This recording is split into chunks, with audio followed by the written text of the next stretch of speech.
Give you a moment to stretch, stand up if you want to, move around a little bit.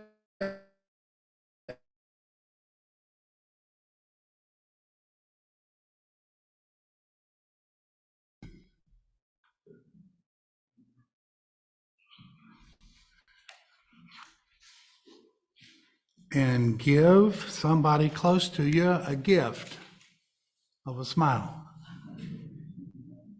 Is it going to cost money to be here? No. Everybody can smile.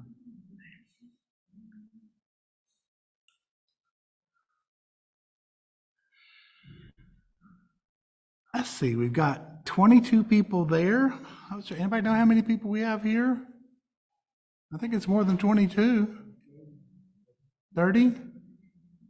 Good. 32.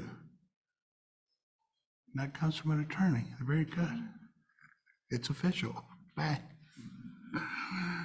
I'm Larry Dawalt, one of your IMCC Dharma leaders. And tonight I want to provide some reflections on the 13 days I recently spent at Empty Cloud Monastery in West Orange, New Jersey. Anybody know where West Orange is? Yeah, I got a few shaking their head. Yeah, West Orange, New Jersey, way up there in New Jersey. I was at Empty Cloud Monastery, and so having spent 13 days in a monastery, my talk tonight is Life in the Slow Lane. I left for Jersey on February 17th and came back on March 1st. And while I cannot completely describe the experience in full detail, I do want to let you know some of the more important aspects of the trip, and especially as to how they relate to dealing with distractions in the midst of a fast lane world. Now, how many of you already have the Eagles song going in your head, Life in the Fast Lane? Anybody got it running? Okay, yeah, it's a good time to bring up distractions because that's a good distraction. Here it comes. Let me tell you a little bit about Empty Cloud Monastery. It's the home of a group called Buddhist Insights, which was founded in early 2016 as a collaboration between two people, Aya Soma and Bhante Sudasa, who both held the deep aspiration to connect lay people with Buddhist monastics.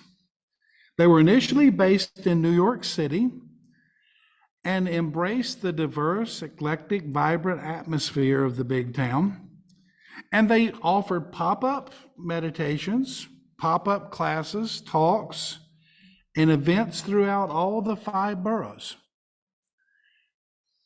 Art galleries, subway platforms, and on the sandy shores of Rockaway Beach, which is in the Queens area, which kind of became a headquarters for them. They also partnered with large organizations like the Museum of Modern Art, the New York Botanical Garden, even Google, as well as other art galleries, businesses, and communal spaces. And their goal was to offer the Dharma to as many people as possible. Basically, they were, have Dharma, will travel. They would go anywhere.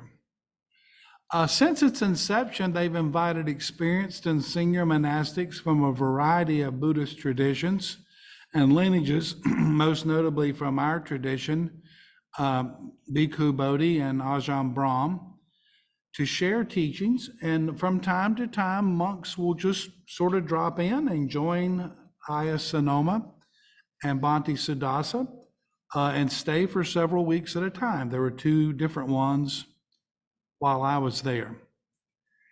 Since its inception, they've operated on free will donations and generosity. And it was through generosity that they first were able to put down their roots at a summer house in Queens at Rockaway. And then in 2019, they found a building for sale.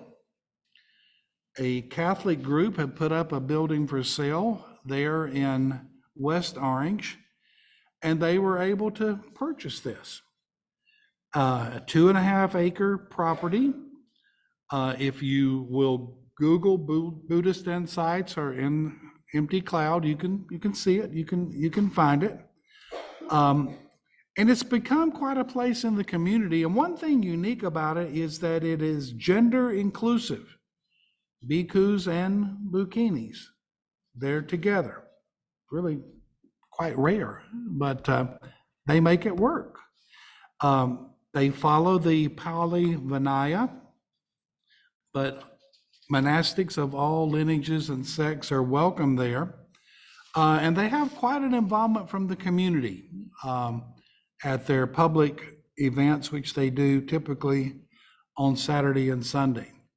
Retreats have been suspended. They don't have them now, but they do offer lay practitioners an opportunity to do residencies initially of 2 weeks, and then you can go longer after that. So I signed up for 2 weeks. The first thing that I discovered was I had not signed up just for meditation. I had signed up for something called yogi jobs. Does that ring a bell, yogi jobs? Well, when you're in a monastery, the priest, the monks, the leaders, the abbot, anything, because the Vinaya says they aren't supposed to do anything, and they don't. I saw them not do it.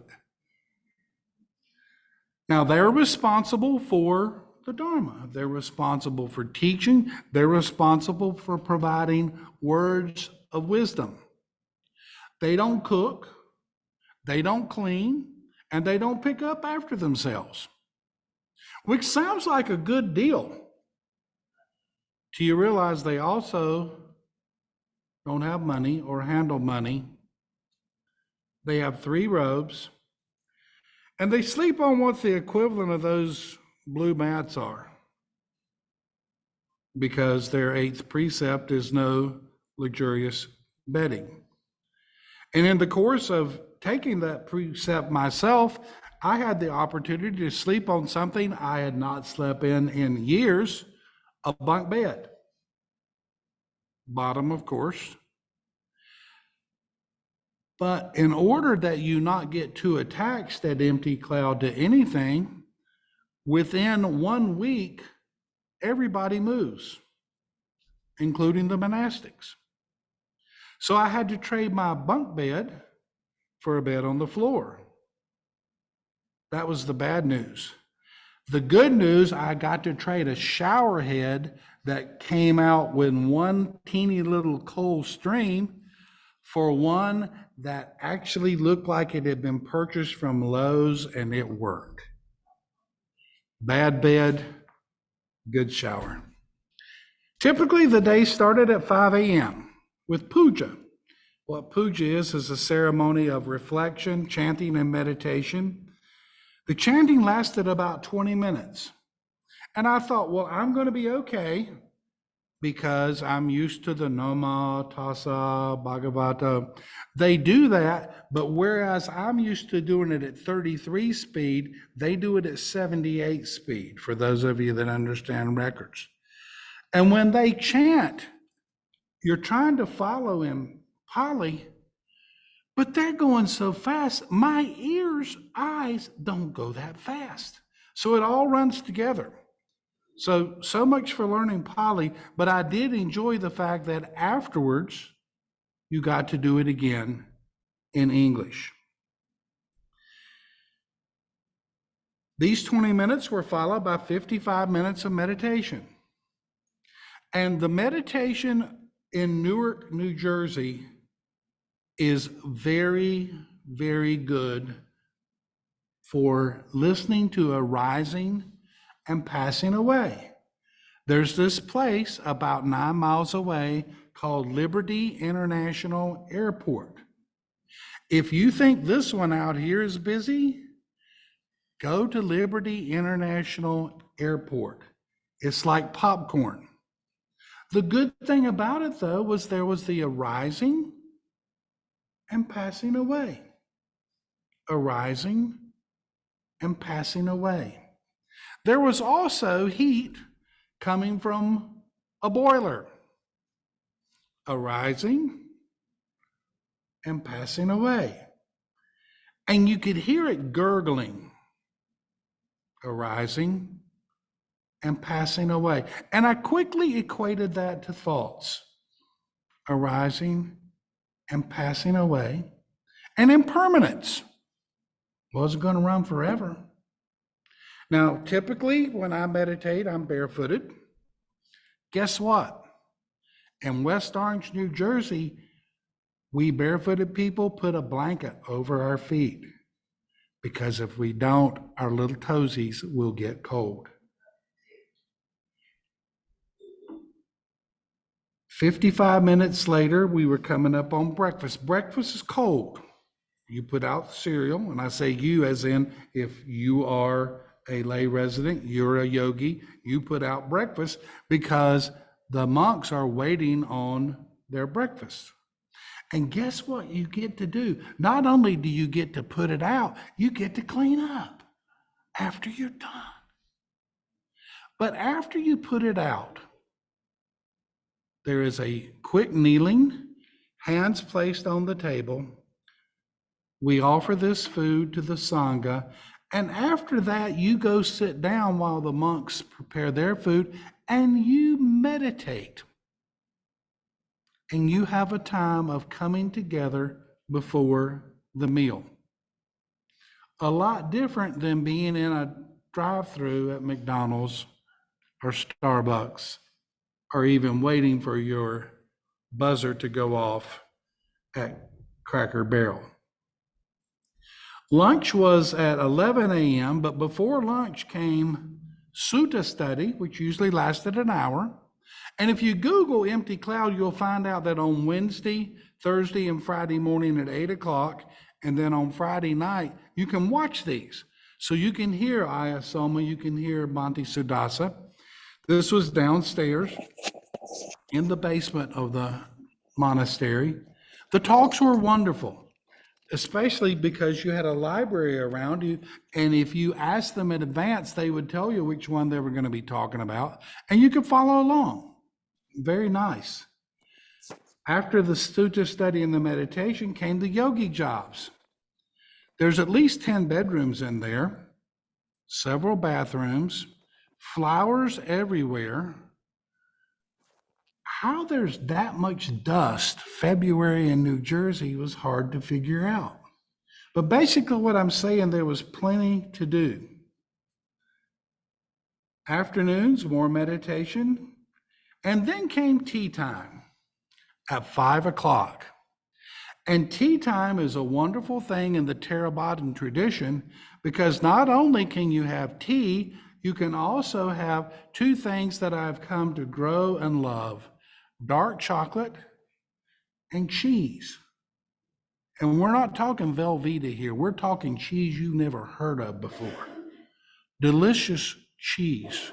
Now, I'd encountered the dark chocolate before at the Bhavana Society.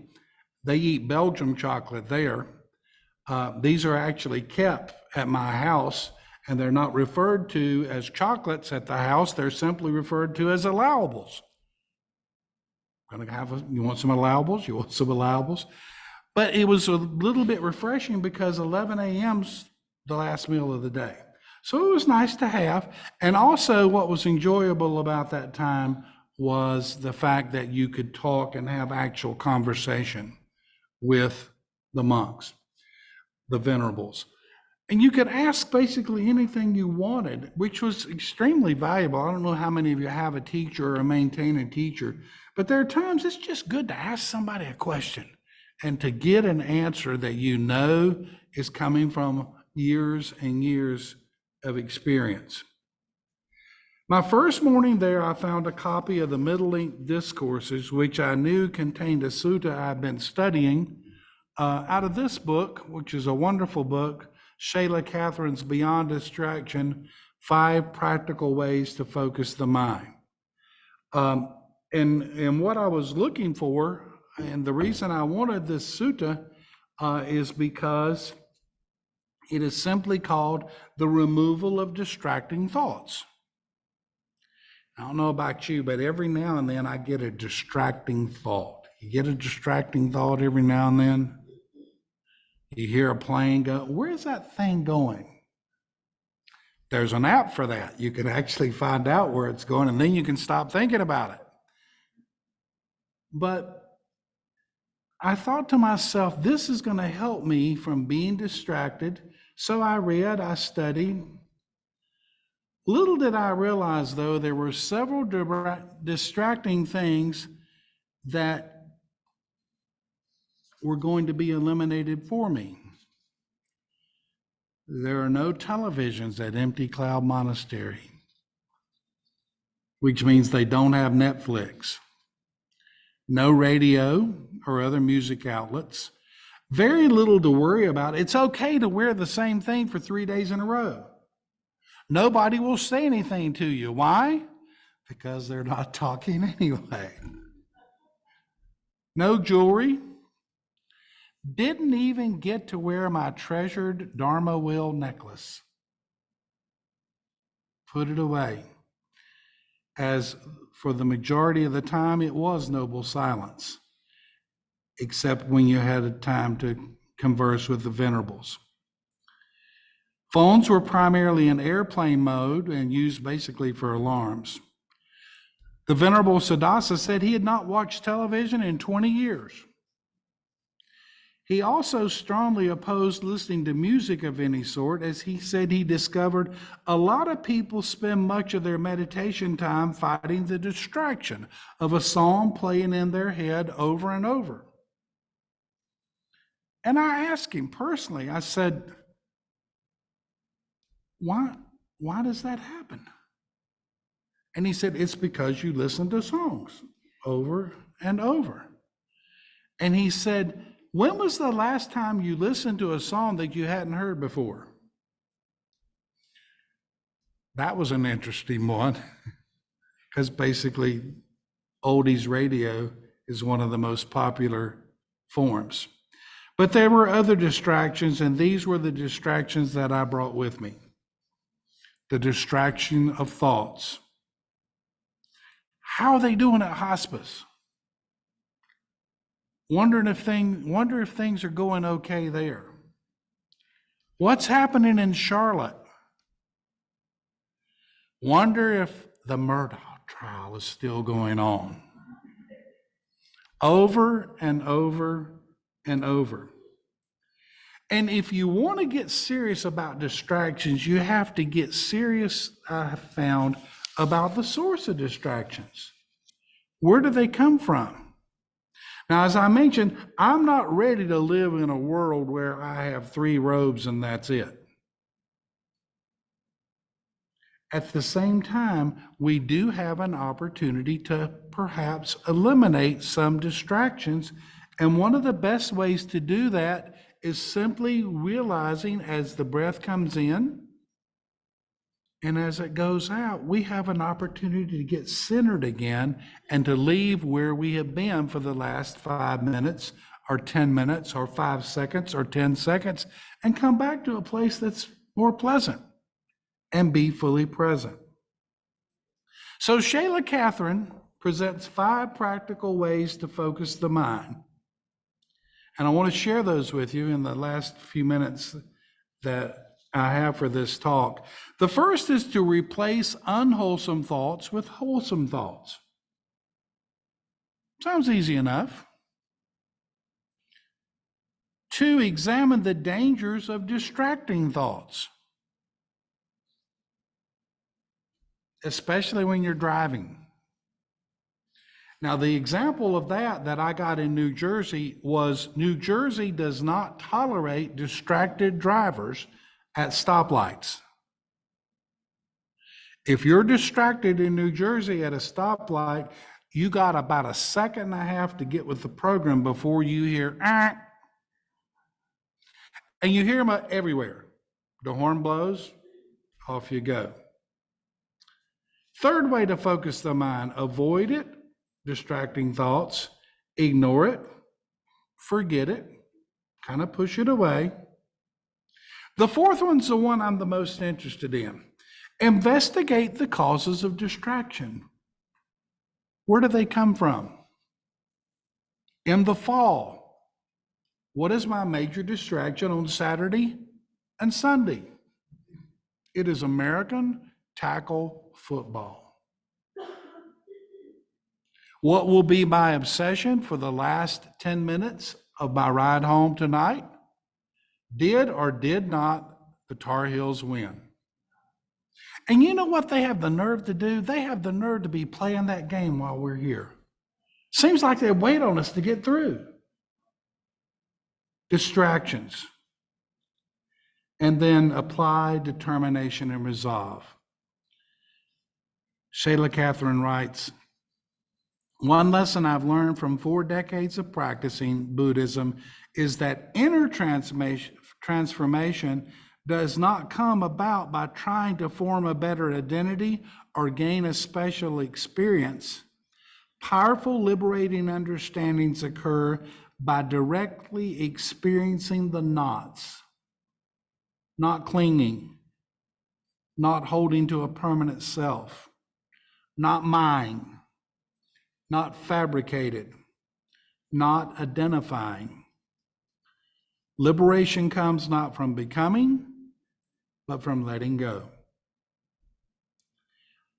I appreciated 13 days of letting go, and I strongly encourage you to give yourself an opportunity like that, an opportunity to let go. And no, this has not been an info commercial for Empty Cloud Monastery. But if you've not done so already, I want you to consider the wonderful opportunity our Sangha is presenting this year in April, the opportunity for 4 days and 3 nights of meditation. We'll be at a peaceful, serene retreat center in the North Carolina foothills with plenty of time for meditation and teaching and limited external distractions. You won't even be wearing a name tag. Shayla Catherine writes, silent retreats where we step outside the usual patterns that structure our daily existence provide an intensive and efficient context for shedding the burden of becoming. During the retreat period, you don't have to be a mom, a dad, a student, a teacher, a nurse, a physician, an employee, a boss, and so forth. You don't even need to carry a self-image around. They're not phone calls or worldly contacts that would trigger identity construction. Retreatants do not need the impression of being smart, savvy, stylish, popular, articulate, or strong. A great weight is lifted as we walk through the door to the meditation hall, knowing that there is real joy that comes from dropping all that self-making. The Eagles are right. Life in the fast lane will slowly make you lose your mind. But there's another lane, the slow lane, the lane that gives us an opportunity for some self-control. As the Buddha concluded, I do not see even one other thing that when tamed, guarded, protected, and restrained leads to such great good as the mind. The mind, when tamed, guarded, protected, and restrained, leads to great good. Free your mind, and the rest will follow.